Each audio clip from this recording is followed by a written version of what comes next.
Hello students, बहुत बहुत स्वागत है आप सभी का कौटिल्य आईएएस के ऑनलाइन प्लेटफॉर्म पर। और जैसा कि आप सभी जानते हैं कि हम इस क्लास में जनरल अवेयरनेस के सारे टॉपिक्स को कवर कर रहे हैं। जनरल अवेयरनेस के अंतर्गत हम पढ़ रहे हैं बैंकिंग अवेयरनेस, राइट। और बैंकिंग अवेयरनेस में अब तक हमने कुल 16 लेक्चर जो है वो कंप्लीट कर लिए, राइट, है ना। हमारे जो 16 लेक्चर हैं वो कंप्लीट हो चुके हैं, है ना। सॉरी, ये हमारा 16th लेक्चर है, राइट। बाकी के 15th हम कवर कर चुके हैं, है ना। तो इसमें अब तक हमने क्या देखा है, बैंक से रिलेटेड जो भी चीज़ें थी। लास्ट लेक्चर हमारा क्या था, लास्ट लेक्चर जो था हमारा, आज का लेक्चर हमारा तो खैर अकाउंट पर होने वाला है। किस पर, कि कितने टाइप के अकाउंट होते हैं, है ना। कितने टाइप के अकाउंट होते हैं, हम कितने टाइप से बैंक में डिपॉजिट कर सकते हैं, है ना। तो ये आपके एग्जाम पॉइंट ऑफ व्यू से तो इम्पोर्टेंट है ही, बट आपकी डेली लाइफ में, राइट। हमने लास्ट क्लास में, हाँ, हमने देखा था क्या, money, types of money and cheques, कि मतलब जो मनी है वो कितने टाइप की होती है। कमोडिटी मनी क्या होती है ना। फिजिकल मनी ये सब क्या होती है ना। तो मनी के हमने टाइप्स देखे थे, और अभी हम देख रहे हैं, और हमने चेक्स के टाइप भी देखे थे कि चेक कितने टाइप के होते हैं, है ना। कौन क्रॉस चेक क्या होता है, कि भाई इसको दिया उसके पास चला गया, क्रॉस चेक क्या होता है ना। बियरर चेक क्या होता है, जिसमें किसी भी धारक, कोई भी धारक अगर लेकर चल जाता है तो उसमें नाम की ज़रूरत नहीं होती। जिसके नाम पर वो चेक है, उसके जाने की ज़रूरत नहीं है, जो कोई लेकर चला गया उसी को पैसे मिल जाते हैं, है ना। अकाउंट पे ही चेक, डायरेक्ट अकाउंट में पैसा आता है। तो इस टाइप से हमने कुछ चेक के टाइप्स देखे थे और कुछ मनी के टाइप्स देखे थे। आज का हमारा जो लेक्चर है वो होने वाला है टाइप्स ऑफ बैंक अकाउंट, मतलब हम कितने तरीके से बैंक में डिपॉजिट कर सकते हैं, कितने तरीके होते हैं बैंक में मनी को डिपॉजिट करने के, ठीक है। ये हमें पढ़ना है आज के लेक्चर में, ठीक है। तो टाइप्स ऑफ डिपॉजिट की जब मैं बात करती हूँ कि बैंक में हम कितने टाइप से डिपॉजिट कर सकते हैं, ठीक है। तो टाइप्स ऑफ डिपॉजिट, या आप कह सकते हैं टाइप्स ऑफ अकाउंट, या आप कह सकते हैं टाइप्स ऑफ बैंक अकाउंट, ठीक है। क्या कहोगे, टाइप्स ऑफ बैंक अकाउंट, ठीक है। कितने टाइप के बैंक अकाउंट होते हैं। तो बेसिकली जब हम अकाउंट में अपने पैसे डालते हैं, या फिर हम जब अकाउंट खुलवाने जाते हैं, तो हम दो टाइप के अकाउंट जानते हैं, तो सेविंग अकाउंट होगा या तो करंट अकाउंट होगा, है ना। तो क्या बोलते हैं, या सेविंग अकाउंट होगा या करंट अकाउंट होगा, या क्या होगा, एफडी होगा या फिर आरडी होगा। बट क्या, अगर हम बात करें कि यही चार टाइप होते हैं डिपॉजिट के, हाँ, तो बेसिकली होते तो चार टाइप, होता तो इस तरीके से ही है डिपॉजिट, भाई इन चार अकाउंट में मनी चली जाती है और इस तरीके से क्या हो जाता है, डिपॉजिट हो जाता है ना। पर बैंक की जो डिपॉजिट हो वो क्या है, बैंक के लिए क्या है, लाइबिलिटीज़ हैं। क्या है, लाइबिलिटीज़ है। अब लाइबिलिटीज़ होता क्या है, लाइबिलिटीज़ का मतलब होता है वो चीज़ है, जो वो मनी, वो पैसा, वो असेट है, वो सॉरी असेट तो नहीं कहेंगे, लेकिन वो पैसा है बैंक का, जो बैंक को वापस देना है। क्या करना है, बैंक को वापस अपने कस्टमर को देना है। वहीं बात करूं मैं असेट की, तो बैंक का असेट क्या होता है, बैंक का असेट होता है लोन। असेट मतलब जो बैंक का खुद का हो। क्या, असेट हम बोलते हैं ना कि भाई इस पर हमारा अधिकार है, तो लोन पर पूरे तरीके से बैंक का ही अधिकार होता है, राइट। बैंक इंटरेस्ट लगाता है और उसी से बैंक जो है वो पैसा कमाता है ना। किसके जरिए, लोन के जरिए। किसके जरिए, लोन के जरिए। तो लोन क्या होगा, असेट ऑफ बैंक जो है वो क्या कहलाएगा, लोन। वहीं लाइबिलिटीज क्या होंगी, डिपॉजिट्स। डिपॉजिट एक ऐसी चीज है जो टेम्पररी बैंक के पास होता है, मतलब एक ना एक दिन उसे अपने कस्टमर को वापस देना होता है, ठीक है। तो ऐसी चीज़ें क्या कहलाती हैं, लाइबिलिटीज़। अब हम बात करेंगे डिपॉजिट की, चूंकि लोन के बारे में हम नेक्स्ट क्लास में बात करेंगे। ये हमारी जो क्लास है पूरी तरीके से डिपॉजिट पर होने वाली है। डिपॉजिट या फिर टाइप्स ऑफ बैंक अकाउंट कह सकते हैं आप, है ना। तो जब मैं बात करती हूँ डिपॉजिट की, तो दो तरीके से हम डिपॉजिट करते हैं। अगर आपसे कोई पूछे कि बैंक में कितने तरीके से हम डिपॉजिट कर सकते हैं, तो एक होता है क्या, इंटरव्यू में अगर आपसे एक क्वेश्चन पूछा जाता है कि कितने तरीके से डिपॉजिट होता है, तो चार तरीके की जगह अगर दो तरीका बोलेंगे तो ज़्यादा बेहतर होगा। क्यों होगा, क्योंकि देखो भाई, एक होता है डिमांड डिपॉजिट।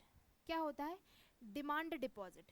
क्या, डिमांड डिपॉजिट जिसको हम बोलते हैं ना।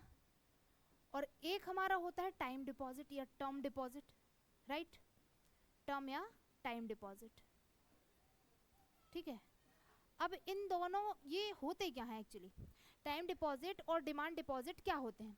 तो बेसिकली बैंक के पास डिपॉजिट करने जब हम जाते हैं तो हमारे पास दो ऑप्शन होते हैं, या तो हम टाइम डिपॉजिट ले सकते हैं या फिर हम क्या ले सकते हैं, टर्म डिपॉजिट ले सकते हैं, ठीक है। अब जब बात की जाती है डिपॉजिट्स के बारे में, तो देखो जब हम बात करते हैं डिमांड डिपॉजिट की, डिमांड डिपॉजिट का मतलब क्या है? मांग जमा। हिंदी में हम इसको क्या बोलेंगे? मांग जमा। मांग जमा का मतलब होता है कि भाई जब हम मांगे वो ऐसा डिपॉजिट जिसको जब हम बैंक से मांगते हैं बैंक तब हमें वापस कर दे। समझ रहे हो? मतलब हमने दिन में 4 बार मांगा तो बैंक हमको 4 बार दे। आप एटीएम जाते हैं, राइट? डेबिट कार्ड लेकर जाएंगे आप अपना एटीएम, और एटीएम जाकर या एटीएम कार्ड लेकर जाएंगे और एटीएम जाकर पैसे निकाल लाएंगे, चाहे दिन में 4 बार हो 6 बार हो, एटीएम की लिमिट होती है, याद रखना। बट डिमांड डिपॉजिट अगर आप डिमांड करते हैं, आप जब भी चाहते हैं तब आपका पैसा आ जाएगा। ऐसी चीज़, ऐसा अकाउंट क्या कहलाएगा? डिमांड डिपॉजिट में। और जब बात करती हूँ टर्म या टाइम डिपॉजिट की, तो टर्म या टाइम डिपॉजिट मतलब आप एक समय के लिए, एक फिक्स टाइम के लिए वहाँ पर डिपॉजिट कर रहे हैं, उससे पहले आप पैसा नहीं निकाल सकते। जब तक आपका मैच्योरिटी पीरियड कंप्लीट नहीं हो जाता, आप अकाउंट से पैसा नहीं निकाल सकते। ये चीज़ कहलाएगी टर्म डिपॉजिट। ठीक है? टर्म या टाइम डिपॉजिट मतलब आपने किस टर्म के लिए, 1 महीने, 1 साल के लिए, 2 साल के लिए, 3 साल के लिए, जितने भी साल के लिए आपने डिपॉजिट किया है उतने ही साल बाद आप उसमें से पैसा निकाल पाएंगे। समझ रहे हैं? उतने ही साल बाद आप उस डिपॉजिट को अपने पास विड्रॉ कर पाएंगे। ये होता है टर्म डिपॉजिट, है ना? अब डिमांड डिपॉजिट के अंडर में हम दो अकाउंट पढ़ते हैं। डिमांड डिपॉजिट हम दो तरीके से कर सकते हैं। एक अकाउंट होता है हमारा करंट अकाउंट, और एक अकाउंट होता है हमारा सेविंग अकाउंट। करंट अकाउंट का मतलब होता है चालू खाता, सेविंग अकाउंट का मतलब होता है बचत खाता। ठीक है? अब जो करंट अकाउंट है और सेविंग अकाउंट है, इन दोनों में भी डिफरेंस होता है। जैसा कि नाम से समझ आ रहा है, करंट चालू मतलब जो हमेशा चालू रहे, जिसको आप जब चाहे तब यूज़ कर लें, और सेविंग अकाउंट इसको भी जब चाहे तब यूज़ कर सकते हैं, बट इसका बेसिक जो सेविंग मतलब बचत करना, इसका मेन उद्देश्य होता है ना? मेन पर्पस जो होता है इसका बचत करना होता है। वहीं टर्म डिपॉजिट में मैं बात करूं तो 2 टाइप से आप टर्म डिपॉजिट को डिवाइड कर सकते हैं। ठीक है? 2 तरीके से आप टर्म डिपॉजिट कर सकते हैं। एक तो होता है आरडी, जिसको हम बोलते हैं रिकरिंग डिपॉजिट। रिकरिंग डिपॉजिट मतलब आवर्ती जमा। एक होता है फिक्स डिपॉजिट, जिसको बोलते हैं हम सावधि जमा। क्या बोलते हैं? सावधि जमा। समझ रहे हो? है ना? तो भाई ये चीज़ें हैं क्या? डिपॉजिट के टाइप्स। 2 टाइप से डिपॉजिट हुआ, एक हुआ डिमांड पे, एक हुआ टाइम पे या टर्म पे। जब डिमांड पे होता है तो 2 तरीके से होता है, करंट अकाउंट और सेविंग अकाउंट के जरिए। जब टर्म या टाइम पे होता है तो 2 तरीके से होता है, रिकरिंग डिपॉजिट और फिक्स डिपॉजिट। ठीक है? 2 तरीके से, एक आवर्ती जमा और दूसरा सावधि जमा, चालू खाता और बचत खाता। ठीक है? इतना समझा है ना? यहाँ तक क्लियर है? ठीक है। नेक्स्ट जो है हमारा है कि भाई इनमें डिफरेंस क्या होता है, करंट अकाउंट और सेविंग अकाउंट में क्या डिफरेंस हो सकता है। तो जब बात इन दोनों की होती है, करंट अकाउंट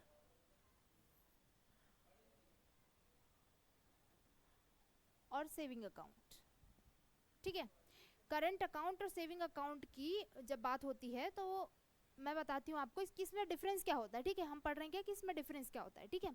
तो देखो करंट अकाउंट और सेविंग अकाउंट, नाम से समझ में आ रहा है। पहली चीज तो एज लिमिट क्या होगी। करंट अकाउंट अगर आप खुलवा रहे हैं तो आप कितने वर्ष की आयु में करंट अकाउंट अपना ओपन करवा सकते हैं, कितने वर्ष की आयु में आप अपना करंट अकाउंट ओपन करवा सकते हैं। ठीक है? तो पहली चीज तो आ जाती है एज लिमिट। तो यहाँ पर होते हैं 18 ईयर्स, मतलब 18 साल के होने के बाद आप इसको ओपन करवा सकते हैं। वहीं यहाँ मैं बोलूँ तो यहाँ होता है 10 साल। ठीक है? 10 साल, 10 साल में आप क्या कर सकते हैं, सेविंग अकाउंट ओपन कर सकते हैं। ठीक है? अब बात होती है कि भाई आपने अकाउंट तो ओपन कर लिया, अब नेक्स्ट स्टेप ये है कि भाई कौन ओपन करेगा, किसके लिए बेसिकली होता है ये अकाउंट। ठीक है? तो करंट अकाउंट जो होता है वो बेसिकली बिजनेसमैन के लिए होता है। किसके लिए? बिजनेसमैन। आप और हम भी खुलवा सकते हैं, बट बेसिकली ये अकाउंट खुलवाता है बिजनेसमैन एक। ठीक है? और ये मैं बात करूँ तो इसको हम बोल सकते हैं फॉर ऑल, मतलब ये सभी के लिए होता है। किसी भी आयु वर्ग का इंसान जो पैसा जमा करना चाहता है, जिसके पास एक्सेस में मनी है और चाहता है कि लंबे समय तक उसके पास रहे, वो क्या करता है, सेविंग अकाउंट ओपन करवाता है। और जिसको बार बार ट्रांजैक्शन करने होते हैं वो है बिजनेसमैन, और बिजनेसमैन जो है वो करंट अकाउंट ओपन करता है। ठीक है? तो बेसिकली बिजनेसमैन के लिए कौन सा अकाउंट होता है, करंट अकाउंट। अब बिजनेसमैन है तो क्या करेगा, क्या ट्रांजैक्शन की लिमिट होगी, तो अनलिमिटेड ट्रांजैक्शन इसके पास होता है। क्या होता है, अनलिमिटेड ट्रांजैक्शन, मतलब कि ट्रांजैक्शन की कोई लिमिट नहीं होती, ठीक है। और अगर मैं बात करूं ट्रांजैक्शन की सेविंग अकाउंट में, तो लिमिटेड ट्रांजैक्शन होते हैं, मतलब कि ये अकॉर्डिंग टू बैंक डिसाइड होते हैं। क्या? अकॉर्डिंग टू बैंक जो है ये ट्रांजैक्शंस डिसाइड होते हैं कि भाई एक करंट सेविंग अकाउंट वाला इंसान अगर एसबीआई में खाता है तो एसबीआई डिसाइड करेगा, ऐसा बैंक के अकॉर्डिंग डिसाइड होता है। बट हाँ, लिमिट होती है, ठीक है। बात मैं करूँ यहाँ पर, तो यहाँ पर भाई अनलिमिटेड ट्रांजेक्शन होता है, ठीक है। अब मैं बात करती हूँ इंटरेस्ट की, तो क्या इसमें कोई इंटरेस्ट आपको मिलता है? तो अगर जब बात आती है इंटरेस्ट की, तो इंटरेस्ट आपको इसमें 0 रुपीज़ मिलता है, मतलब इसमें कोई भी इंटरेस्ट आपको नहीं मिलता। और इसमें आपको इंटरेस्ट मिलता है, समझ रहे हो, है ना। और इंटरेस्ट कितने पे मिलेगा? लगभग 4 से 6% आप कह सकते हैं, या वर्तमान में 3 से 3.35% लगभग तक की जो है लिमिट चल रही है ना अभी सेविंग अकाउंट में इंटरेस्ट की, ठीक है। तो इंटरेस्ट जो है वो एक हिसाब से काउंट होता है। देखो इंटरेस्ट पे भी कुछ फैक्ट्स हैं, है ना। इंटरेस्ट तो मिलता है, यहाँ इंटरेस्ट नहीं मिलता है, ठीक है। इंटरेस्ट के फैक्ट की बात हम आगे करेंगे, ठीक है। अभी हम अंतर समझ लेते हैं कि क्या अंतर होता है। तो भाई ट्रांजैक्शन की यहाँ पर कोई लिमिट नहीं होती, यहाँ लिमिटेड होता है। वहीं बात करूँ इंटरेस्ट की, तो यहाँ 0% होता है, बट यहाँ पर कुछ 3 to 6% आपको इंटरेस्ट मिलेगा, ठीक है। नेक्स्ट अगर मैं बात करूँ कि चार्जेस, तो चार्जेस जो है यहाँ पर लिए जाते हैं, ज़्यादा से ज़्यादा चार्जेस आपको यहाँ पर देखने को मिलेंगे, ठीक है। वहीं मैं बात करूँ यहाँ पर चार्जेस की, तो यहाँ पर चार्जेस जो होते हैं वो मिनिमम होते हैं, या तो फिर ना के बराबर होते हैं। देखो एक व्यक्ति को इतनी सुविधा मिल रही है कि वो दिन भर में बार बार ट्रांजेक्शन कर रहे हैं, ठीक है, बार बार ट्रांजेक्शन कर रहा है, तो उसको चार्जेस तो देना पड़ेगा ना, लाइक एटीएम का एटीएम चार्ज आप कह सकते हैं, या फिर इंटरनेट बैंकिंग आप कह सकते हैं, राइट, है ना। तो इसके चार्जेस तो उसको देने होंगे ना, क्योंकि वो बार बार कर रहा है ट्रांजेक्शन। और बात करूँ यहाँ, तो यहाँ इंसान सेव करता है पैसा, तो इसलिए यहाँ पर क्या होगा, ट्रांजेक्शन आपको देखने को नहीं मिलेगा, मतलब सॉरी चार्जेस जो है वो आपको मिनिमम देखने को मिलेंगे। एटीएम का चार्ज पर ईयर का लगता ही है, वो किसी भी अकाउंट में हो, है ना, कोई भी अकाउंट हो, कोई भी बैंक का हो, अगर एटीएम का चार्ज लगना है तो वो लगना है, ठीक है, क्योंकि एटीएम की सुविधा आपको दी जा रही है, ठीक है। तो ये कुछ बेसिक जो अंतर होते हैं वो सेविंग अकाउंट और करंट अकाउंट में होते हैं। अब मैं बात करती हूँ इंटरेस्ट की, तो देखो बेसिकली इंटरेस्ट जो है ना, अगर आपसे पूछा जाए कि इंटरेस्ट कैसे काउंट होता है, तो क्वार्टरली जो है इंटरेस्ट आता है, लेकिन डेली बेसिस पर काउंट होता है, ठीक है। बात अगर इंटरेस्ट की आती है, तो देखो इसमें तो इंटरेस्ट मिलता नहीं है, बट अगर मैं इंटरेस्ट इसमें बात करूं, तो अगर आपके अकाउंट में आज की डेट में 100 रुपीज़ है, कब? 1 जनवरी को आपने अपने अकाउंट में 100 रुपये ट्रांसफ़र किए, ठीक है। अब आपने 100 रुपये ट्रांसफ़र किए, लेकिन आपने 31 दिसंबर को इनको निकाल लिया, क्या कर लिया, 31 दिसंबर को इनको बाहर कर लिया, ठीक है, चूँकि एनुअल इंटरेस्ट काउंट होता है, ठीक है। अब 31 दिसंबर को आपने बाहर कर लिया, तो आप अब ऐसा होगा क्या कि आपको पैसा नहीं मिलेगा, आपको इंटरेस्ट नहीं मिलेगा? ऐसा नहीं है, आपको इंटरेस्ट मिलेगा। क्यों? क्योंकि इंटरेस्ट पर डे पर काउंट होता है। कैसा? पर डे पर काउंट होता है। अब 100 रुपये पर ईयर का इंटरेस्ट जो होगा आपका, वो होगा 3 रुपये, मतलब कि आपको साल भर में 100 रुपये अगर आप डाले रखेंगे तो 103 हो जाएगा। क्या हो जाएगा? 103 आपका जो अमाउंट है वो हो जाएगा 100 रुपये। लेकिन कैसा होता है, तो देखो बेसिकली होता क्या है, आपने 1 जनवरी को सुबह 100 रुपये डाले, क्या शाम तक आपके शाम को 5 बजे तक वो पैसे थे आपके अकाउंट में? अगर शाम को 5 बजे तक थे, तो आप इससे करेंगे डिवाइड, ठीक है, तो ये हो जाएगा 103, ठीक है। और इसको अगर आप डिवाइड कर देंगे 365 डेज से, ठीक है, ऐसा डिवाइड होता है कि भाई इतना रुपए जो है वो आपको मिलना है, लेकिन इसको 365 से डिवाइड करेंगे, तो ये क्या हो जाएगा, 1 रुपये से भी पता नहीं पॉइंट में पहुंच जाएगा, राइट, है ना। तो ये इस तरीके से इसमें इंटरेस्ट आता है, मतलब डेली बेसिस पर ये इंटरेस्ट जो है वो काउंट होता है। डेली बेसिस पर काउंट होगा तो 365 से डिवाइड हो जाएगा, और जो है आपका 1 दिन का इंटरेस्ट। पर क्या इतना सा पैसा अकाउंट में डालेगा? नहीं, 3 महीने होने के बाद, 3 महीने में जितना भी आपका इंटरेस्ट हो जाता है उतना इंटरेस्ट आपके अकाउंट में आ जाएगा। मतलब कि मैं बात करूँ तो क्वार्टरली, क्या बोलोगे आप, क्वार्टरली जो है पेमेंट आपके अकाउंट में आता है इंटरेस्ट का, ठीक है, काउंट होता है पर डे पर, है ना। अब मिनिमम इंटरेस्ट कौन डिसाइड करता है? इंटरेस्ट फिक्स करता है बैंक, ठीक है, इंटरेस्ट फिक्स करता है बैंक। सेविंग अकाउंट पर इंटरेस्ट कौन फिक्स करता है? बैंक फिक्स करता है, ठीक है। वहीं मैं अगर बात करूं कि भाई सेविंग अकाउंट पर इंटरेस्ट बैंक फिक्स करता है, लेकिन मिनिमम इंटरेस्ट फिक्स करता है कौन? आरबीआई। देखो एग्जाम में ऐसे क्वेश्चन घुमाने वाले अक्सर पूछ लिए जाते हैं। तो जब मिनिमम इंटरेस्ट को फिक्स करने की बात आती है तो होता है आरबीआई, ठीक है। और वहीं मैं बात करूं इंटरेस्ट फिक्स करने की, तो इंटरेस्ट रेट को फिक्स करता है कौन? बैंक। कितना इंटरेस्ट देगा, बट मिनिमम कहाँ से फिक्स होकर आता है? आरबीआई से फिक्स होकर आता है। ये याद रखना है ना, भूलना नहीं है। नेक्स्ट है ओवरड्राफ्ट। क्या है नेक्स्ट? ओवरड्राफ्ट। मैं बात करूं ओवरड्राफ्ट की, तो ओवरड्राफ्ट होता क्या है? देखो इसमें ओवरड्राफ्ट फैसिलिटी आपको मिलेगी, ठीक है, और इसमें आपको ओवरड्राफ्ट फैसिलिटी नहीं मिलेगी, ठीक है। इसमें आपको कोई भी ओवरड्राफ्ट फैसिलिटी देखने को नहीं मिलेगी, तो इसमें आप कह सकते हैं नो ओवरड्राफ्ट फैसिलिटी।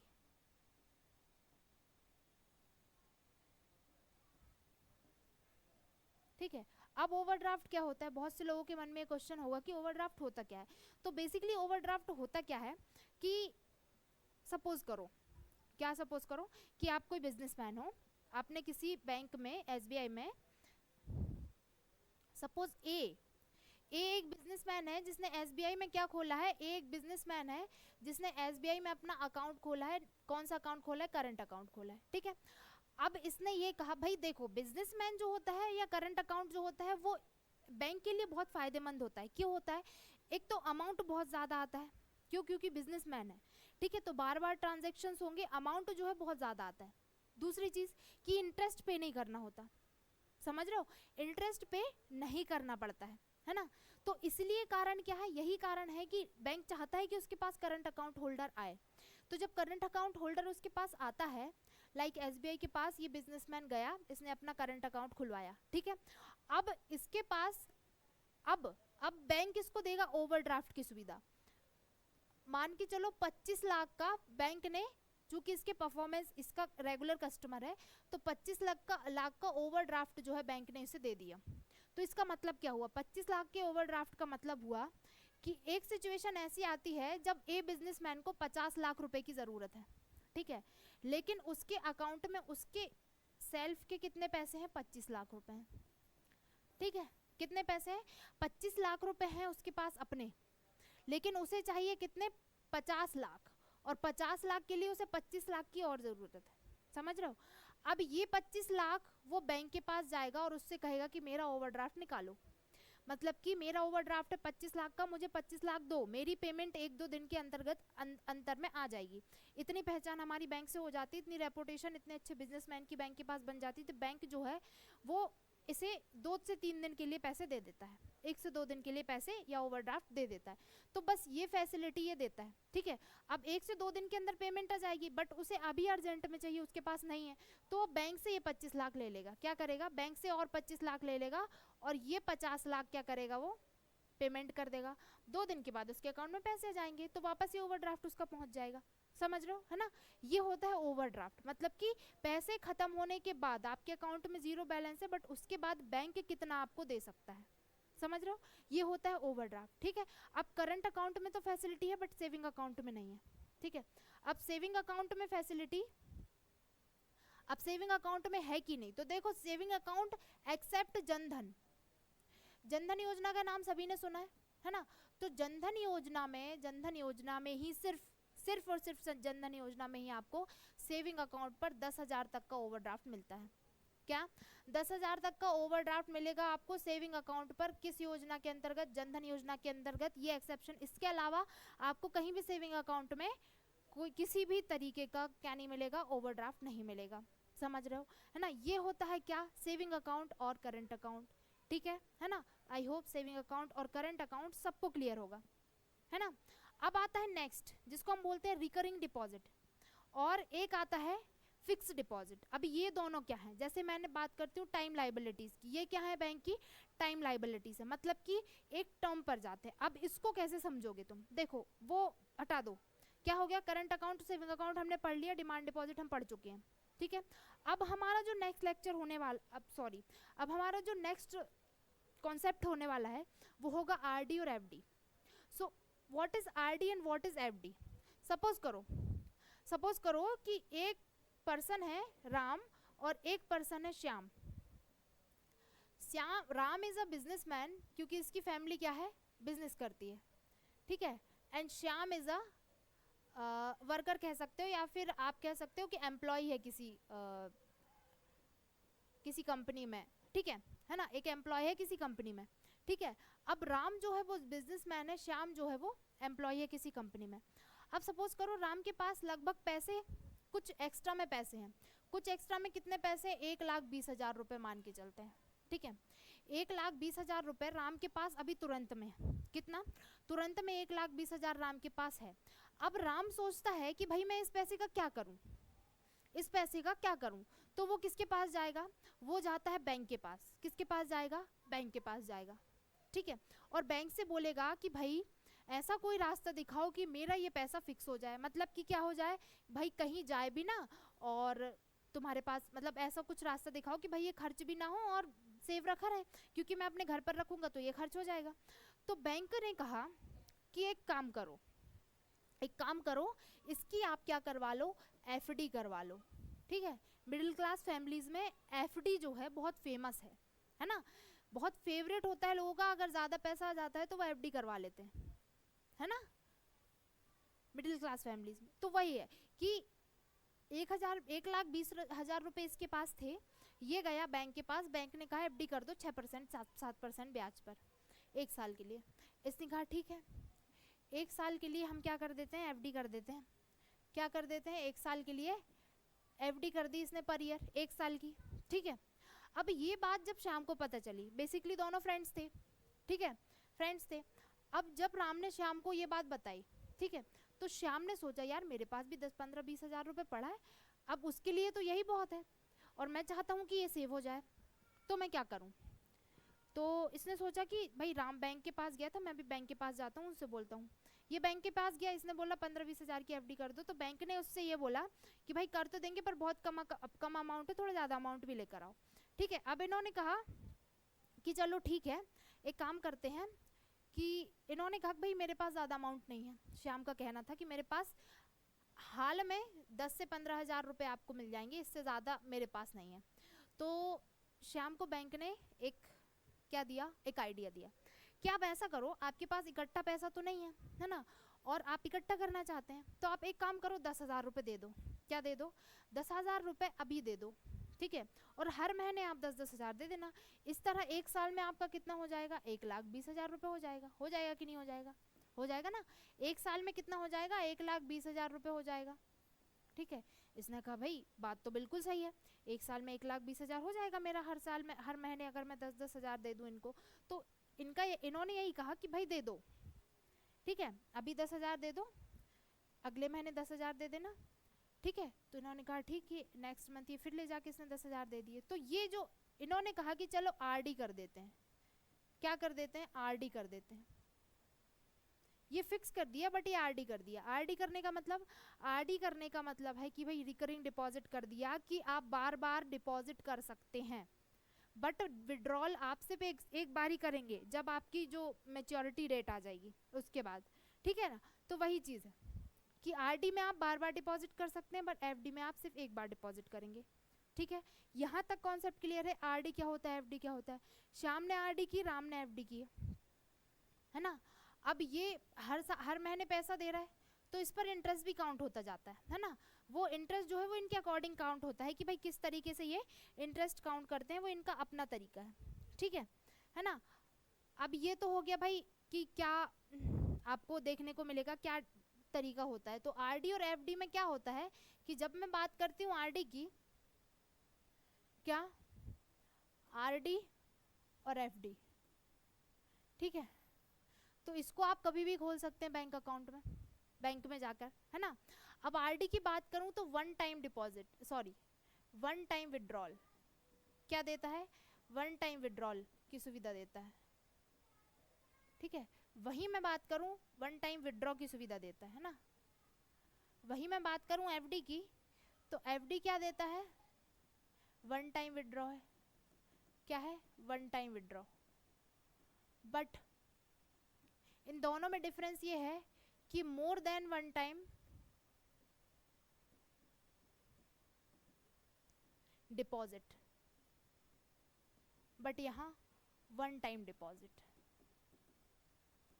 क्या बोलोगे आप, वन टाइम डिपॉजिट, ठीक है, more than one time deposit और यहाँ वन टाइम डिपॉजिट होता है, इंटरेस्ट दोनों पे आपको मिलेगा,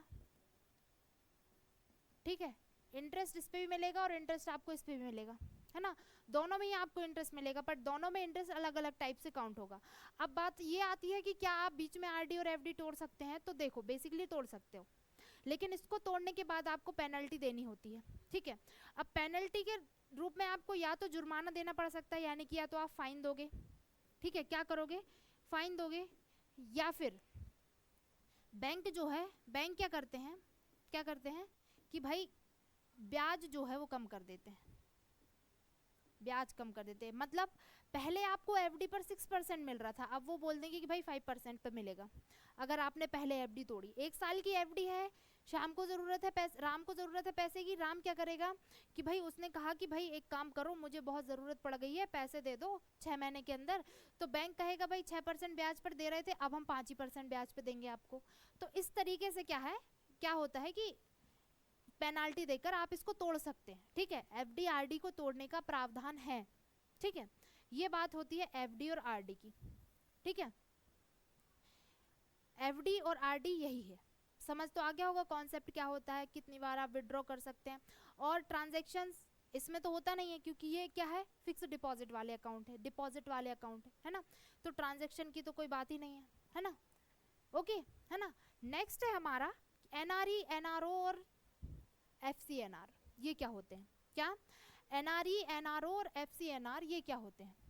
तो देखो इसको समझने के लिए अब इतना तो समझ में आ गया ना कि भाई एफडी क्या होता है, यानी कि डिमांड डिपॉजिट, अगर हम बात करें सेविंग अकाउंट और करंट अकाउंट ये क्या होते हैं। और अगर मैं बात करूं कि भाई सेविंग अकाउंट और करंट अकाउंट के अलावा अगर मैं बात करूं तो भाई ये दो चीज़ें क्या होती हैं, क्या एफडी और आरडी क्या होते हैं और इसमें क्या आपको प्रावधान देखने को मिलेंगे, ठीक है। अब एक चीज़ है कि भाई किसी विदेशी बिजनेसमैन को भारत में अकाउंट खुलवाना है, बिजनेसमैन है, लाइक देखो भारत में बहुत सारी विदेशी कंपनी काम करती हैं, लाइक सैमसंग हो गया, एप्पल हो गया, तो ये भाई पैसा कहाँ से लेकर आएंगे, इनको बैंक से तो कांटेक्ट करना पड़ेगा ना, है ना, सैमसंग होगा, एप्पल हो गया, होंडा हो गया, इस टाइप की बहुत सारी कंपनीज हैं जो भारत में, विदेशी कंपनियां जो है वो भारत में काम कर रही हैं, है ना। अब विदेशी कंपनियां भारत में काम कर रही हैं बट इनको पैसे की ज़रूरत है, तो ये तो बैंक के पास जाएंगी, इनको बैंक में तो अकाउंट खुलवाना पड़ेगा ना, है ना। तो इनके लिए क्या होता है, तो विदेशी जो होते हैं वो 2 टाइप से होते हैं। अब 2 टाइप से कैसे होते हैं, तो जब बात की जाए विदेशियों की या फॉरेनर्स की, तो फॉरेनर जो होते हैं वो 2 टाइप से होते हैं। कितने टाइप से, 2 टाइप से। एक वो जो तो होते विदेशी हैं पर होते भारत के हैं, मतलब या तो आप इनको एनआरआई बोलोगे या तो आप इनको पीआईओ बोलोगे, ठीक है। और एक वो जो पूर्ण रूप से विदेशी होते हैं, ठीक है, क्या बोलोगे इनको, पूर्ण रूप से विदेशी, है ना, कंप्लीटली विदेशी, मतलब जो पैदा भी बाहर ही हुए हैं, इनका सब कुछ बाहर ही हुआ है, like Trump, Bill Gates, Jeff Bezos, Elon Musk, इस टाइप के लोग, है ना, ये काय में आएंगे, पूरी तरह से विदेशी। वही मैं बात करूं एनआरआई और पीआईओ की, तो देखो एनआरआई क्या होगा और पीआईओ क्या होगा। तो जब मैं एनआरआई की बात करती हूँ तो एनआरआई मतलब नॉन रेसिडेंट इंडियन, मतलब वो व्यक्ति जो रहता तो भारत में था, लाइक लक्ष्मी निवास मित्तल, ठीक है, भारत में रहते थे बट कहाँ रहने लगे, विदेश में जाकर अब रहने लगे, जिस भी कारण वो विदेश गए हैं, ठीक है, जिस भी कारण से वो विदेश गए हैं, लाइक आरबीआई गवर्नर रहे हैं, है ना, जो आर रघुराम राजन जो आरबीआई गवर्नर रहे हैं वो भी आजकल इंडिया में नहीं है ना। तो इस तरीके से वो पैदा तो इंडिया में हुए हैं बट और यहाँ काम भी किया है उन्होंने, बट कहाँ चले गए हैं, आप भारत से बाहर चले गए हैं, विदेश चले गए हैं, वो क्या कहलाएंगे, एनआरआई। अब पीआईओ का मतलब क्या होता है, पर्सन ऑफ इंडियन ओरिजिन, क्या बोलोगे आप, person of Indian origin, Indian origin. Person of Indian origin का मतलब ये है कि भाई व्यक्ति भारतीय मूल का है बट भारतीय नहीं है। कैसे, लाइक ऋषि सुनक, ऋषि सुनक को जानते हैं सभी, पूर्व ब्रिटिश पीएम ऋषि सुनक, है ना। ऋषि सुनक कौन आएंगे, पर्सन ऑफ इंडियन ओरिजिन में आएंगे, एनआरआई में नहीं आएंगे। पर्सन ऑफ इंडियन ओरिजिन क्यों, भाई देखो इनके माता पिता भारत में रहते थे बट ये तो कभी आए नहीं ना, क्या ये कभी आए, ये कभी नहीं आए, ये भारत आए ही नहीं है, ये रहे ही नहीं है भारत में। बट भारतीय मूल के हैं, लाइक कमला हैरिस, है ना, कमला हैरिस, कमला हैरिस भी कौन कहलाएंगी, भारतीय मूल की हैं, बट ये इंडिया में कभी आई नहीं है, कभी रही नहीं है, तो ये क्या कहलाएंगे, पर्सन ऑफ इंडियन ओरिजिन, है ना। तो ये डिफरेंस होता है विदेशियों में, एक वो विदेशी जो पूर्ण रूप से विदेशी हो, लाइक टिम कुक, है ना, और क्या बोलोगे, एलन मस्क, डोनाल्ड ट्रंप, इस टाइप के लोग जो एकदम बाहर से ही हैं, ये क्या कहलाएंगे, विदेशी। अब इनके लिए अकाउंट होते हैं, इनके लिए अलग अलग अकाउंट होते हैं, ठीक है। अब इनके लिए अलग अलग अकाउंट होते हैं, तो जब मैं बात करती हूँ एनआरआई और एनआरओस की, तो इनके लिए अकाउंट होता है एनआरई, क्या अकाउंट होता है, एनआरई, ठीक है। और अगर मैं बात करूं पूरी तरह से विदेशी, तो इनके लिए अकाउंट होता है एनआरओ। अब इनका फुल फॉर्म क्या होता है, इनका फुल फॉर्म होता है नॉन रेसिडेंट एक्सटर्नल, और इसका फुल फॉर्म होगा नॉन रेसिडेंट ऑर्डिनरी, ठीक है। क्या, नॉन रेसिडेंट एक्सटर्नल और नॉन रेसिडेंट ऑर्डिनरी, ये जो है ये टाइप्स होते हैं। अगर पर्सन ऑफ इंडियन ओरिजिन या एनआरआई है तो अकाउंट खोलेगा, बिजनेसमैन की बात कर रही हूँ, बिजनेसमैन है, पर्सन ऑफ इंडियन ओरिजिन है या फिर एनआरआई है, तो वो अकाउंट खोलेगा कौन सा, एनआरई, ठीक है। बिजनेसमैन है but person of Indian origin भी नहीं है, एनआरआई भी नहीं है, पूरी तरह से विदेशी है, अकाउंट खोलेगा एनआरओ। एनआरई का फुल फॉर्म होता है नॉन रेसिडेंट एक्सटर्नल, वहीं बात करूं एनआरओ का तो नॉन रेसिडेंट ऑर्डिनरी, ठीक है। अब बात करते हैं कि किस टाइप के अकाउंट होते हैं, तो ये दोनों ही करंट अकाउंट होते हैं। क्यों, क्योंकि भाई दोनों अकाउंट किसके लिए खोले जा रहे हैं, बिजनेसमैन के लिए खोले जा रहे हैं, तो दोनों अकाउंट क्या रहेंगे, करंट अकाउंट रहेंगे। किस टाइप के अकाउंट रहते हैं दोनों, करंट अकाउंट। अब यहाँ बिजनेस कैसा होगा, रुपीज में होगा, कैसा होगा, रुपीज में होगा, ठीक है। मतलब कि यहाँ जो बिजनेस होगा, यहाँ आप अकाउंट में पैसे पे करोगे तो कैसे करोगे, रुपीज में करोगे, रुपीज में बिजनेस पैसे लगाओगे, ठीक है। अगर आपके पास फॉरेन करेंसी है तो आरबीआई के पास जाओ, उसको जाके डॉलर दो और वहां से रुपीज लेकर आओ, आरबीआई आपको आपसे टैक्स लेगा और उसके बाद आपको करेंसी देगा, और आप उसके बाद ही इंडियन बैंक में काम कर सकते हैं। मतलब इंडियन बैंक में आपको करेंसी कौन सी देनी होगी, आपको करेंसी देनी होगी रुपीज। इंडियन बैंक में आप सिर्फ रुपीज करेंसी ही पे कर सकते हैं, रुपीज करेंसी ही रख सकते हैं, राइट, है ना। तो रुपीज में आपको काम करना होगा, ठीक है। तो ये दोनों अकाउंट इस टाइप से होते हैं, ठीक है। इन दोनों में ये अंतर होता है। अब तीसरा आता है जिसको हम बोलते हैं एफसीएनआर, क्या बोलते हैं, एफसीएनआर। अब एफसीएनआर क्या होता है, ठीक है। तो जब मैं बात करती हूँ एफसीएनआर की, तो एफसीएनआर मतलब होता है foreign currency, foreign currency non resident, क्या बोलोगे आप इसको, फॉरेन करेंसी नॉन रेसिडेंट। कौन सा अकाउंट है ये, foreign currency non resident account है। और ये अकाउंट जो है foreign currency non resident account जो है, ये एक सेविंग फिक्स डिपॉजिट अकाउंट है, सेविंग अकाउंट नहीं है, कैसा अकाउंट है, फिक्स डिपॉजिट अकाउंट है, ठीक है। और फिक्स डिपॉजिट अकाउंट होने के साथ साथ आप इसमें करेंसी कौन सी लगाएंगे, फॉरेन करेंसी लगाएंगे, ठीक है। कौन सी करेंसी में काम कर सकते हैं, फॉरेन करेंसी में काम कर सकते हैं, ठीक है।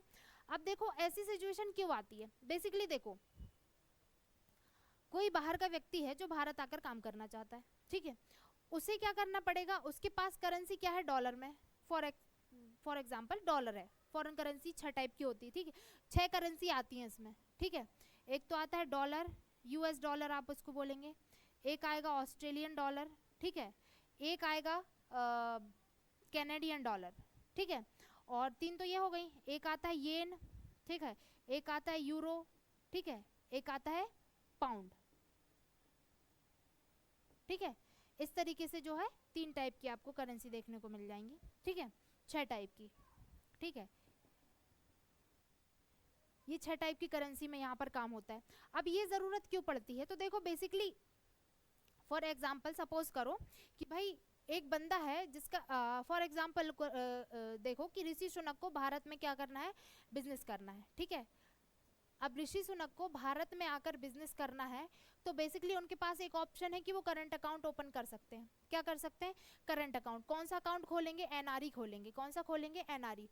ठीक है। वहीं अगर मैं बात करूं एलन मस्क की, एलन मस्क को भारत में कोई कंपनी डेवलप करनी, लाइक टेस्ला की कोई ब्रांच डालनी है, ठीक है, तो वो कौन सा अकाउंट खोलेगा? एनआरओ खोलेगा। इतना तो समझ में सभी को आया है ना? क्यों? क्योंकि करंट अकाउंट है ये। अब अगर ये चाहते हैं कि भाई ये करंट अकाउंट, ये क्योंकि यहाँ पर इनको रुपीज में काम करना पड़ रहा है, क्या इनको रुपीज में काम करना पड़ रहा है, मतलब इनके पास जो फॉरेन करेंसी है, फॉर सपोज करो इन लोगों के पास डॉलर है, अगर इनके पास डॉलर है तो इनको आरबीआई के पास जाकर उसको क्या करवाना पड़ेगा? रुपीज में कन्वर्ट करवाना पड़ेगा। क्या करवाना पड़ेगा? डॉलर को रुपीज में कन्वर्ट करवाना पड़ेगा। और आरबीआई ये काम फ्री में तो करेगा नहीं, आरबीआई इसके लिए टैक्स लेता है। क्या करता है? टैक्स लेता है। ठीक है, आपको टैक्स पे करना पड़ता है, उसके बाद ही ये जो होगी आपकी डॉलर जो है वो रुपीज में कन्वर्ट होगी, फॉरेन करेंसी आपकी इंडियन करेंसी में चेंज होगी। ठीक है, अब इस झंझट से बचने के लिए क्या चाहते हैं लोग? इस चीज से बचने के लिए क्या चाहते हैं कि भाई ऐसा कुछ कह सकते हो कि आप ऐसा कुछ तरीका निकालो कि हम फॉरेन करेंसी में ही काम कर लें। क्या मतलब? हम डॉलर में ही काम कर लें। मतलब कि अब ऋषि सुनक किसके पास जाएंगे? आरबीआई के पास, और बोलेंगे कि भाई कोई ऐसा तरीका हमें बताओ कि हमें जो हो इस करेंसी को चेंज करवाने की जरूरत ना पड़े, क्योंकि हमारा बहुत लॉस हो रहा है। क्यों? क्योंकि भाई पहले इनका पैसा कहाँ आ रहा है? पहले इनका पैसा डॉलर में इंडिया आ रहा है, इंडिया से ये जा रहे हैं आरबीआई के पास, और यहाँ टैक्स देके क्या करवा रहे हैं? इसको रुपीज में कन्वर्ट करवा रहे हैं।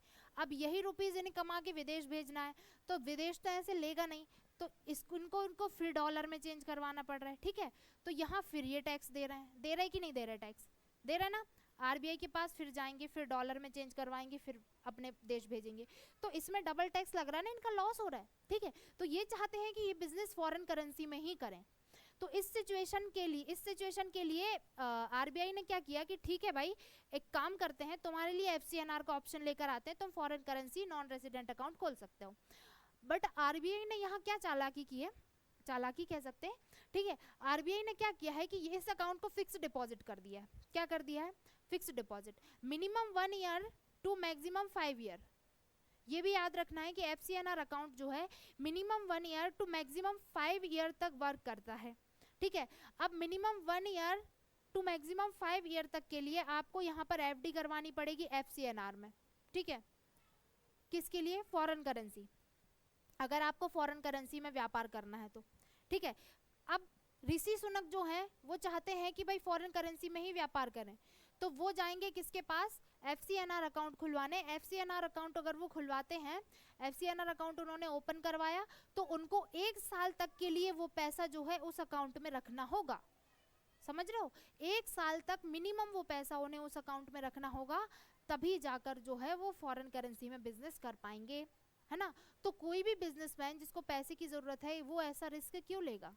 हाँ, वो करंट अकाउंट की सुविधा देखेगा ना, वो एफडी क्यों करवाएगा? राइट, है ना? तो इसीलिए जो है एफसीएनआर जो है वो इनको सुविधा देने के लिए खोला गया था बेसिकली। बट क्या हुआ कि भाई आरबीआई के पास अपनी शर्त है ना, तो आरबीआई ने ये खेल खेला यहाँ पर, है ना? तो एफसीएनआर ये होता है कि FCNR foreign currency resident account, मतलब आप इसमें फॉरेन करेंसी में काम तो कर सकते हैं, बट प्रॉब्लम ये है कि एक एफडी होता है, एफडी अकाउंट होता है, इसमें फिक्स डिपॉजिट, इसमें अगर आपको काम करना है तो आपको मिनिमम 1 ईयर तक आपको क्या करना पड़ेगा?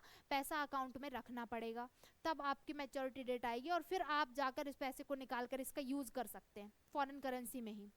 ठीक है, तो इस झंझट से बचने के लिए अब बिजनेसमैन क्या करते हैं कि एनआरई और एनआरओ ही खोलते हैं, जिससे आरबीआई को भी फायदा होता है और अब इनको भी फिर अपना देखना पड़ता है। ठीक है, समझ रहे हो, है ना? ये है एनआरई, एनआरओ और एफसीएनआर। ठीक है ना? ये 3 टाइप और होते हैं। अभी और अकाउंट है, नॉस्ट्रो अकाउंट, वॉस्ट्रो अकाउंट, ठीक है, लोरो अकाउंट। ठीक है, ये भी अकाउंट के कुछ टाइप्स होते हैं। ठीक है, तो ये हो गया क्या? एक सिचुएशन हो गई, एक चीज हो गई जो हमने अभी पढ़ ली, एक कवर कर लिया हमने। ठीक है, कि करंट अकाउंट क्या होता है, सेविंग अकाउंट क्या होता है। अब वही चीज जो है आपको यहाँ लिखी हुई मिलेगी। क्या मिलेगी? कि भाई चालू खाता किसके लिए होता है? For businessman. किसके लिए होता है? For businessman. उसके अलावा आप कह सकते हैं एंटरप्रेन्योर। एंटरप्रेन्योर भी क्या करवाते हैं कि भाई कौन सा अकाउंट खुलवाएंगे? करंट अकाउंट खुलवाएंगे। तो वही चीज यहाँ लिखी है, जिन्हें बार बार लेन देन की आवश्यकता होती है वो क्या करवाते हैं, करंट अकाउंट ओपन करवाते हैं। ठीक है, अब इसमें आप क्या क्या सुविधाएं मिलती हैं, बेसिकली हम इसको पढ़ चुके हैं। लाइक ओवरड्राफ्ट, ओवरड्राफ्ट की आपको पूरी फैसिलिटी इसमें देखने को मिलेगी। ठीक है, ओवरड्राफ्ट मतलब आप समझ रहे हैं इसमें क्या लिखा है कि आपके पास जितना पैसा है उससे ज्यादा पैसा आप अकाउंट से निकाल सकते हैं, इसे हम क्या बोलते हैं, ओवरड्राफ्ट। ठीक है, कितना ज्यादा निकाल सकते हैं वो बैंक के ऊपर डिपेंड करता है कि वो कितने का ओवरड्राफ्ट आपको दे रहा है ना, तो इसको बोलते हैं ओवरड्राफ्ट। वहीं बात दूसरी है क्या, निशुल्क लेन देन, मतलब कि भाई व्यापारियों से जो है पैसा नहीं लिया जाता, लेन देन के लिए किसी भी तरीके का फाइन या पैसा नहीं लिया जाता। अगर फ्री ट्रांजैक्शंस की आपको इसमें सुविधा देखने को मिलती है, किस अकाउंट में, चालू खाता यानी कि करंट अकाउंट में, कोई ब्याज नहीं मिलेगा। ये हम पढ़ चुके हैं कि भाई ब्याज किसी तरीके का कोई ब्याज नहीं मिलता है। ठीक है, किसी भी तरीके का कोई इंटरेस्ट आपको नहीं मिलेगा। नेक्स्ट है कि आपके पास जो मिनिमम बैलेंस है, क्या आप इसको क्या बोलोगे, minimum balance requirement. Minimum balance requirement की इसमें नीड होती है। मिनिमम बैलेंस रिक्वायरमेंट मतलब आपने 1000 रुपये से आपने अकाउंट खुलवाया। ठीक है, आपके अकाउंट में 10,000 रुपये हैं, कितने रुपए हैं, 10,000 रुपये। ठीक है, बट बैंक की ये शर्त है कि भाई 1,000 रुपये आपके पैसे निकालने के बाद भी आपके अकाउंट में होना जरूरी है, समझ रहे हो, है ना। तो आप यहाँ से कितना सिर्फ निकाल पाओगे, 9,000 रुपये बस निकाल पाओगे। तो बाकी का जो 1,000 बच रहा है ना, इसको हम क्या बोलेंगे, न्यूनतम शेष राशि, मतलब मिनिमम बैलेंस रिक्वायरमेंट। ठीक है, मिनिमम बैलेंस जो है इसको हम कहेंगे किसको, 1,000 रुपये। मतलब कि आपको अकाउंट से खोलने सॉरी अकाउंट से पैसे निकालने के बाद कितने पैसे अकाउंट में छोड़ने की जरूरत है, इसको हम क्या बोलेंगे, इसको बोलेंगे मिनिमम बैलेंस रिक्वायरमेंट, है ना। तो इसमें जरूरत होती है उसकी। नेक्स्ट है कि हाँ, व्यवसाय और पेशेवर के लिए ये बेसिकली होता है, ये जो है क्या, चालू खाता। ठीक है, नेक्स्ट है हाँ, बचत खाता यानी कि सेविंग अकाउंट। सेविंग अकाउंट मैंने क्या बोला था कि भाई सेविंग अकाउंट जो है वो सबके लिए होता है, इसमें किसी एक पर्सन का कोई भी ये नहीं होता कि भाई कोई एक तरीके के लोग ही खोलेंगे, एक ही कैटेगरी के लोग खोलेंगे। इस अकाउंट को जिसको पैसे सेव करना है हर वो इंसान इस अकाउंट को ओपन कर सकता है। नेक्स्ट है कि कुछ विशेषताएं इसकी होती हैं। पहली चीज क्या है कि इस पर ब्याज आपको मिलेगा, इंटरेस्ट किस तरीके से काउंट होता है ये हमने पढ़ लिया है। नेक्स्ट है कि आप इस पर ट्रांजैक्शन की एक लिमिट होती है कि पर मंथ आप कितना ट्रांजैक्शन इस पर कर सकते हैं, उसकी एक लिमिट दी हुई होती है। ठीक है, नेक्स्ट है कि ये किस टाइप के होते हैं, तो ये दो टाइप के होते हैं, एक होता है रेगुलर, एक होता है चाइल्ड या चिल्ड्रन। ठीक है, रेगुलर और चिल्ड्रन क्यों, क्योंकि 10 साल इसकी एज होती है, 10 साल तक में हम सेविंग अकाउंट खोल सकते हैं, तो इसलिए चिल्ड्रन को भी हम इसमें काउंट करते हैं। एक होता है रेगुलर जो कि नॉर्मल लोगों के लिए होता है ना, इस टाइप से। अब नेक्स्ट है कि और क्या होती हैं, तो भाई देखो और भी टाइप्स इसमें दिए हैं, वृद्ध व्यक्तियों के लिए अलग, महिलाओं के लिए, मतलब उस टाइप के हिसाब से वो इंटरेस्ट पे करते हैं, समझ रहे हो, है ना। ये होता है टाइप्स हैं ये बचत खाते के। अब दूसरी चीज मैं बोलूं आपको तो क्या है ये कुछ और विशेषताएं लिखी हैं, लाइक शून्य शेष खाते, zero balance account, auto SVEEP facilities, cross product benefit, ये सब आपको इसमें देखने को मिल जाएगा। नेक्स्ट है ऐसे व्यक्ति जो पैसा बचाना चाहते हैं या कमाना चाहते हैं, अपने ब्याज कमाना चाहते हैं, वो ऐसा अकाउंट खोल सकते हैं।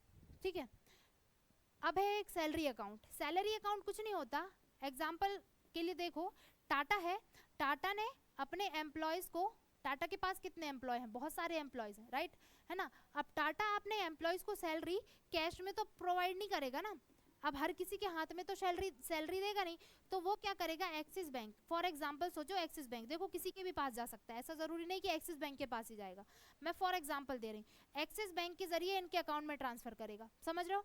एक्सिस बैंक में अपने एम्प्लॉयज का अकाउंट खुलवाएगा और पर ईयर की सैलरी जो है अपने बैंक अकाउंट में आएगी, मतलब वो अकाउंट, ऐसा अकाउंट जिसमें आपकी हर महीने की सैलरी आती है, वो क्या कहलाएगा, आपका सैलरी अकाउंट, क्या कहलाएगा, सैलरीड अकाउंट। और ये एक टाइप का सेविंग अकाउंट होता है, मतलब कि इसमें आपको क्या मिलेगा, इंटरेस्ट मिलेगा, क्या मिलेगा, इंटरेस्ट मिलेगा, समझ रहे हो, है ना, इसमें आपको क्या मिलेगा, इंटरेस्ट मिलेगा।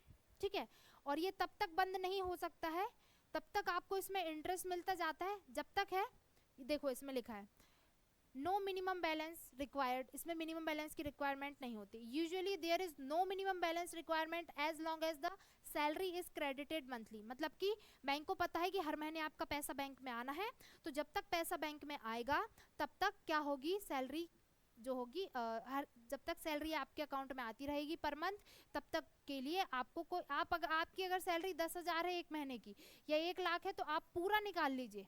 क्या? पूरा 1 लाख आप निकाल सकते हैं, समझ रहे हो, है ना। ऐसा नहीं है कि आपको 1,000 या 2,000 छोड़ना पड़ेगा, नहीं छोड़ना पड़ेगा। क्यों? क्योंकि ये सैलरी अकाउंट है, ठीक है। तो अगर पूछे एग्जाम में कि भाई इस तरीके का कोई फैसिलिटी है, तो हाँ है ना। नेक्स्ट है कि भाई और क्या चीज़ें हमें देखने को मिल सकती हैं, तो एडिशनल बेनिफिट्स हमें देखने को मिलते हैं। Also includes additional benefits such as higher transaction limit. देखो सैलरी अकाउंट की स्पेशलिटी ये होती है कि आपको लोन आसानी से मिल जाता है, लोन आसान होता है, मतलब इजी लोन आप कह सकते हैं। क्या कह सकते हो? Easy loan. क्यों? क्योंकि लोन पाना इसलिए आसान है क्योंकि बैंक को पता है, क्या पता है कि आपका हर महीने सैलरी आएगा, इतना पैसा आप कमाते हैं, तो आप पेमेंट बैंक को वापस कर पाएंगे, ठीक है। बैंक को ये आइडिया है, ठीक है। इसलिए सैलरी अकाउंट पर अगर आप लोन लेते हैं तो लोन लेना क्या होता है, आसान होता है, समझ रहे हो, है ना। इसलिए क्या है, सैलरी अकाउंट में ये भी आपको सुविधा देखने को मिलती है। तो भाई जो कर्मचारियों के लिए अतिरिक्त बैंकिंग लाभों के साथ अपना वेतन प्राप्त करने का परेशानी से मुक्त एक तरीका, मतलब आपकी अकाउंट में सैलरी आ जाएगी, ये होता है आपका सैलरी अकाउंट। देखो ये है फिक्स डिपॉजिट। फिक्स डिपॉजिट हमने पढ़ लिया कि भाई एक बार में हम राशि देंगे और उच्च ब्याज दर पर हम अपना पैसा प्राप्त करेंगे, ठीक है। ये वही चीज है। इसमें हमें क्या क्या देखने को मिलेगा, एक निश्चित ब्याज दर होती है। क्या होती है? एक निश्चित ब्याज दर होती है, ठीक है। समय पूर्व निकासी बिल्कुल पॉसिबल है, आप प्री मैच्योर विड्रॉल कर सकते हैं, बट प्रॉब्लम यह है कि generally not allowed without penalty. आपको पेनाल्टी, जैसे मैंने बताया था, पेनाल्टी देनी पड़ेगी, या फिर बैंक आपके ब्याज को 1% 2% जितना भी चाहे उतना कम कर सकता है, समझ रहे हो, है ना। कम ब्याज पे आपको देगा। दूसरी चीज ये है, सिक्योर है। क्यों? क्योंकि भाई इसमें गारंटी है आपको रिटर्न की, रिटर्न आपको अच्छा खासा मिलता है एफडी पे, ठीक है। नेक्स्ट है आवर्ती जमा। आवर्ती जमा मतलब recurring deposit. Recurring deposit, recurring deposit क्या है? नियमित रूप से हर महीने आप इसमें पेमेंट करो, जो श्याम ने किया था। श्याम ने क्या किया था, हर महीने 10-10 हजार रुपए दिए थे, है ना। तो भाई हर महीने दे दो, एक किश्त बांध लो, हर महीने दे दो। बट ये है कि भाई एक साल में उसकी भी 1,20,000, एक साल में उसकी भी 1,20,000, बट उसको राम को ब्याज ज्यादा मिलता, इसको ब्याज कम मिलता। क्यों? क्योंकि भाई अब बैंक कब यूज करेगा पैसा, वो तो 1,20,000 दे के चला गया, उसका तो यूज कर लेगा बैंक एक बार में, पर इसका कर पाएगा क्या? ये हर महीने 10,000 ला कर देगा, बैंक दूसरे महीने का वेट करेगा कि दूसरे महीने भी 10,000 ला के दे, जब तो हम इसका यूज कर लेंगे, समझ रहे हो। इसलिए क्या है, आवर्ती जमा खाता पर आपको इंटरेस्ट कम देता है बैंक, है ना, यही है। तो बस यही चीज है कि किस तरीके से आप इसमें पैसा जमा कर सकते हैं आवर्ती जमा खाता में, बस वही चीज लिखी है। और एक चीज है कि एक बार अवधि निर्धारित किए जाने पर आप इसे बदल नहीं सकते। तो देखिए अगर आपने, और एक चीज कि मंथली और क्वार्टरली दो तरीके से आप पेमेंट बना सकते हैं, या तो 3 महीने में एक बार 10,000 देगा श्याम, या फिर 1 महीने में एक बार 10,000 देगा, ठीक है। इस तरीके से आप क्या कर सकते हैं, किश्त बांध सकते हैं अपनी, बोलते हैं ना ईएमआई, राइट, है ना, उस तरीके से आप काम कर सकते हैं, अपना पैसा जमा कर सकते हैं बैंक में, है ना। लेकिन एक सिचुएशन है यहाँ पर कि यहाँ पर once the period is fixed it can not be changed. मतलब कि एक बार अगर पीरियड आपका फिक्स हो गया कि भाई आपने 1 साल तक के लिए दिए हो, अब राम को 6 महीने में पैसे की जरूरत है, तो वो बोलेगा नहीं भैया मुझे 6 महीने का करना है, तो नहीं, आपने 1 साल का कर दिए, मतलब कर दिए, अब जो है आपको जरूरत है 6 महीने की, तो पेनाल्टी दो और पैसा लेके जाओ, है ना, ये चीज होती है इसमें। ये एनआरआई वाले खाते हैं जो भारत में नहीं रहते। तो देखो एनआरआई खाते विदेश में रहने वाले भारतीयों के लिए बनाए गए हैं जो भारत में उनकी कमाई और बचत का प्रबंधन करते हैं। अब एनआरआई खाते में एक आप देखेंगे एनआरओ, ठीक है। अब एनआरओ में क्या है, जो भारतीय अनिवासी हैं, एनआरओ अनिवासी भारतीयों के भारत में अर्जित आय का प्रबंधन करने की अनुमति देता है, ठीक है। कर योग्य ब्याज, अर्जित ब्याज, ये सब चीजें जो है मैंने आपको बताया एनआरई और एनआरओ होता क्या है। अब इसमें वही चीज लिखी है कि एनआरओ और एनआरई होता क्या है, ठीक है, वही चीजें इसमें लिखी हुई हैं। एनआरई खाता, एनआरई खाता किसके लिए होता है, पर्सन ऑफ इंडियन ओरिजिन और एनआरआई के लिए होता है ना, पर्सन ऑफ इंडियन ओरिजिन और एनआरआई के लिए होता है। अब इसमें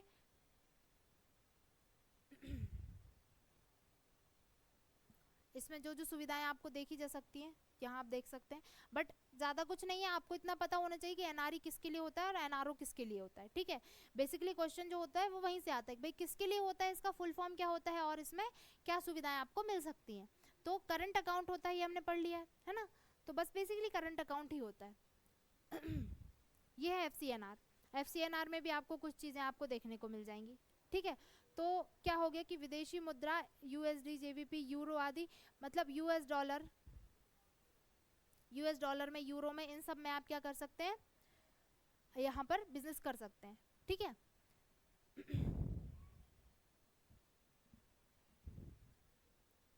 तो ये चीज़ है क्या, एफसीएनआर और एनआरओ और एनआरई जो हमने अभी पढ़ लिया, ठीक है। यहाँ के बाद जो है बाकी का अकाउंट जो है नॉस्ट्रो अकाउंट होता है, वोस्ट्रो अकाउंट होता है और लोरो अकाउंट होता है, ठीक है। तो एस्क्रो अकाउंट भी होता है, ठीक है। तो इनके बारे में हम कल देख लेंगे थोड़ा सा। इसके अलावा लोन और मोर्टेज के बारे में हमें देखना है कि कितने टाइप के होते हैं लोन और मोर्टेज, तो वो चीज़ें हम देखेंगे, ठीक है। तो इसको पहले हम देखेंगे कि वोस्ट्रो क्या होता है, नॉस्ट्रो क्या होता है, ठीक है। क्या वोस्ट्रो, नॉस्ट्रो, लोरो, ठीक है, ये भी अकाउंट के टाइप होते हैं, ठीक है। ये अकाउंट्स क्या होते हैं, है ना। तो आज इतना ही रहने देते, क्योंकि आज अगर इससे आगे हमने पढ़ लिया तो हौच पौच हो जाएगा, ठीक है। क्योंकि अभी हम बहुत टाइप के खाते पढ़ चुके हैं, एनआरई क्या होता है, एनआरओ क्या होता है, एफसीएनआर, तो नॉस्ट्रो, वोस्ट्रो, एस्क्रो, ठीक है। डीएक्टिवेट अकाउंट क्या होता है, इनएक्टिवेट अकाउंट क्या होता है, तो इस तरीके। और एक चीज़ की डीमेट क्या होता है, हमने डीमेट पहले भी पढ़ लिया है बट हम फिर से पढ़ लेंगे, ठीक है, कि डीमेट होता क्या है, थोड़ा अच्छे से पढ़ लेंगे ना विस्तार से, ठीक है। तो आज के लिए इतना ही रहने देते हैं, क्योंकि आज का जो है वो हमारा कंप्लीट हो चुका है ना। मतलब आज हमने अकाउंट के सारे टाइप्स देख लिए, कितने टाइप्स के होते हैं, और बच्चे को जो 3-4 टाइप्स जो हैं वो हम कल देख लेंगे, जिनको हमें सिर्फ समझने की ज़रूरत है। बेसिकली हमें जो है वो कॉन्सेप्ट क्लियर करना है कि कॉन्सेप्ट क्या होता है, ठीक है। थ्योरी तो ठीक है, थ्योरी होती रहेगी, है ना, कॉन्सेप्ट ज़्यादा ज़रूरी है। मेन चीज़ होती है कॉन्सेप्ट। कॉन्सेप्ट अगर क्लियर है आपका तो आप किसी भी टाइप के क्वेश्चन को अटेम्प्ट कर सकते हैं, ठीक है। तो बाकी का हम नेक्स्ट लेक्चर में पढ़ते हैं, ठीक है। अभी के लिए हम इतना ही रहने देते हैं, बाकी का हम नेक्स्ट लेक्चर में देखेंगे, नॉस्ट्रो, वोस्ट्रो वगैरह, है ना, नॉस्ट्रो, वोस्ट्रो और लोरो। एस्क्रो क्या होता है, तो इस टाइप के कुछ अकाउंट होते हैं, ये अकाउंट के कुछ टाइप्स हैं जिनको हमें देखना है, नहीं हमें कवर करना है, ठीक है। तो आज के लिए इतना ही, थैंक यू वेरी मच, कल मिलते हैं।